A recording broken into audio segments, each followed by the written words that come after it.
He called me crazy. Sighed, I was paranoid for thinking he was cheating. He'd look me right in the eye, with this earnest, almost wounded expression, and swear he was only mine. And for a while I bought it. I mean, who wants to believe the person you love is lying to your face? It's easier to believe you're the one who's losing it. But there was this little voice, this gut feeling that just wouldn't shut up. It felt like my intuition was in a full-blown shouting match with my logic, and my intuition was definitely winning. So, one night, I just couldn't take it anymore. He was sound asleep, snoring away like he didn't have a care in the world. I picked up my phone, my hands shaking a little, and opened his car app. It was one of those things we'd set up ages ago for emergencies, and he'd completely forgotten I had access. I held my breath as the map loaded. The little blue dot that was supposed to be his car wasn't in our driveway. It wasn't even in our town. It was 2 towns over, parked at an address I had never seen before. My heart started pounding, that sick, cold feeling of dread washing over me. I took a screenshot, the timestamp glowing on the screen like a neon sign of his betrayal. I just sat there for a bit, staring at the screen. Part of me wanted to wake him up, to scream, to demand an explanation. But another, colder part of me took over. I waited for about an hour, letting the anger settle into something sharp and focused. Then I grabbed my keys and drove. The GPS on my phone led me straight to that unfamiliar address, and there it was. His car, parked right outside a small house with a single porch light on. I parked down the street, my own headlights off, and just watched. Through the front window, I could see silhouettes. I saw him, and I saw her. They were laughing, their heads thrown back, completely oblivious. That's when my heart didn't just break. It felt like it shattered into a million tiny icy pieces. But the tears didn't come.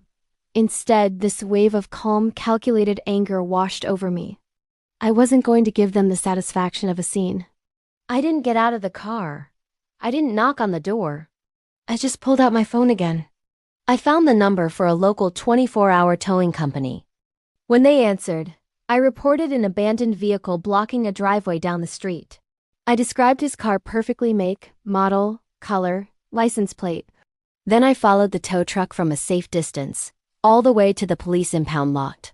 It was almost poetic, watching his precious car get locked away behind a chain-link fence. Once it was secure, I sent him a text. First, the link to the towing company's tracking page, showing his car's new location. Then, a single message: your car's safe. Shame your secrets aren't.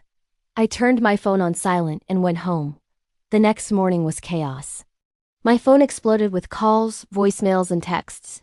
He was calling me psychotic, unhinged, every name he had ever used to make me doubt myself. He was furious.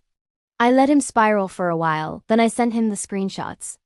The photo of his car's location from his own app. A picture of his car parked in front of her house.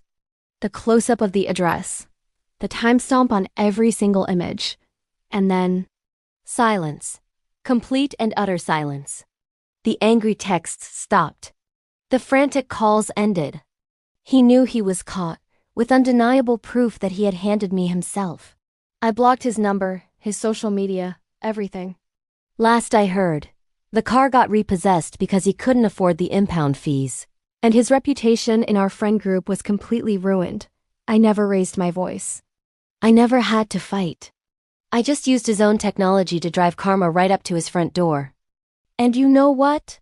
It was the most satisfying goodbye I could have ever imagined. Thanks for watching.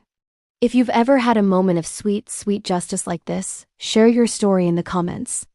Don't forget to subscribe for more.